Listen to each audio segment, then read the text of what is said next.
तो बच्चों आज हम पार्ट 3 शुरू करने जा रहे हैं जिसका नाम है त्रिभुज का बाह्य कोण एवं इसके गुण। बच्चों ये पार्ट पढ़ने से पहले मैं आपको बोलूँगा आप पार्ट 1 और पार्ट 2 दोनों को ज़रूर देखें। अगर आपने उनको नहीं देखा है तो ये पार्ट आपको समझ में नहीं आएगा, इसलिए आप पार्ट 1 और पार्ट 2 को जाके पहले ज़रूर देखें। तो बच्चों आज का हमारा टॉपिक है त्रिभुज के बाह्य कोण और इसके गुण। बच्चों त्रिभुज के बाह्य कोण क्या होता है?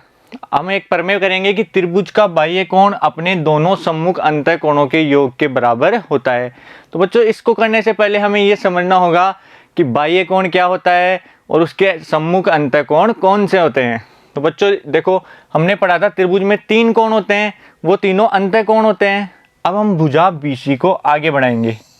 भुजा BC को आगे बढ़ाया, अब यहाँ पर C पर एक कोण बन रहा है बाहर की तरफ।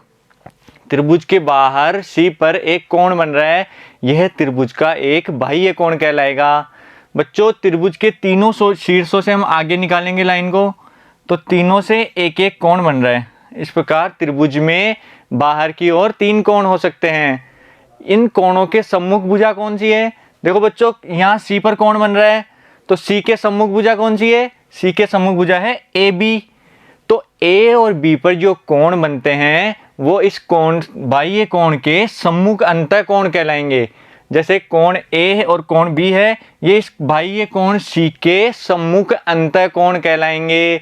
तो बच्चों इस प्रकार इस A कोण के सम्मुख अंतःकोण B और C हो जाएंगे और इस B के सम्मुख A और C हो जाएंगे। इस प्रकार कोई भी बाह्य कोण हो उसके सम्मुख भुजा के ऊपर बन रहे कोणों को उसके सम्मुख अंतःकोण कहते हैं। तो बच्चों अब हम करेंगे प्रमेय। क्या किसी त्रिभुज के बाह्य कोण अपने दोनों सम्मुख अंतःकोणों के योग के बराबर होता है? तो बच्चों हमें बनाएंगे एक त्रिभुज। देखो बच्चों ये है त्रिभुज A, B और C। हम भुजा BC को आगे बढ़ाएंगे। भुजा BC को आगे तक बढ़ाया तो कोण C पर एक बाह्य कोण बन रहा है। तो बच्चों कोण C एक बाह्य कोण हो गया, इसके सम्मुख अंतःकोण कौन से होंगे? सम्मुख अंतःकोण होंगे कोण B और कोण A। अब हमें ये सिद्ध करना है कि कोण C जो बाह्य कोण है इसका मान इसके दोनों सम्मुख अंतःकोणों के योग के बराबर होगा। तो बच्चों हम क्या करेंगे, C के ऊपर एक रेखा खींचेंगे जो कि भुजा AB के समांतर होगी। भुजा AB के समांतर हम एक रेखा खींचेंगे जो कोण C को 2 भागों में बांट रहा है। इसको मानेंगे कोण X और इसको मानेंगे कोण Y। बच्चों इस A को मानेंगे हम कोण 1 और इस B को मानेंगे कोण 2। अब बच्चों समझना, यहाँ कोण 1 का मान और कोण X का मान बराबर हो रहा है। क्यों? क्योंकि ये दोनों समांतर रेखाएं हैं और AC एक तिर्यक रेखा है। जब दो समांतर रेखाओं को एक तिर्यक रेखा काटती है तो 2 एकांतर कोण बनते हैं।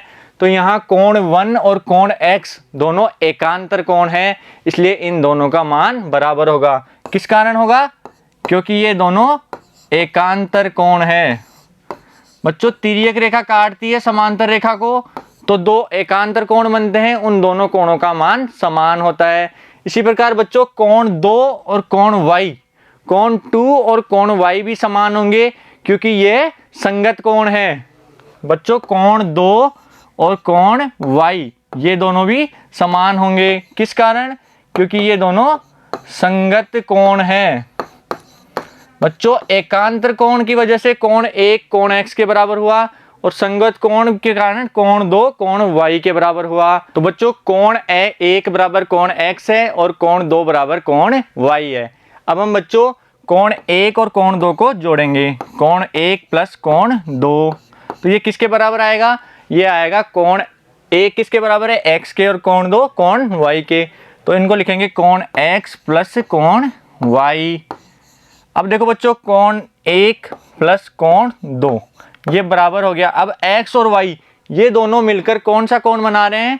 यहाँ हम नाम दे देंगे D। तो अपना कोण बनेगा ACD।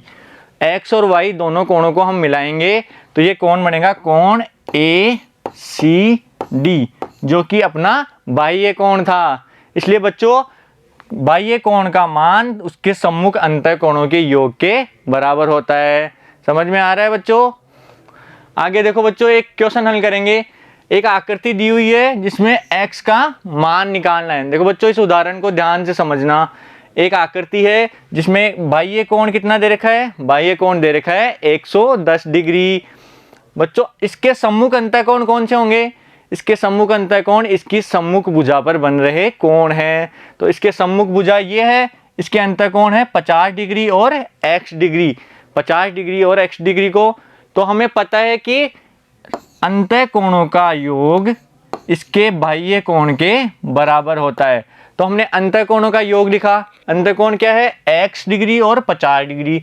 तो x और 50 का जोड़ेंगे तो इसका मान इसके बाह्य कोण के बराबर आना चाहिए। तो बाह्य कोण कितना है, 110 डिग्री। तो यहाँ लिखेंगे 110 डिग्री।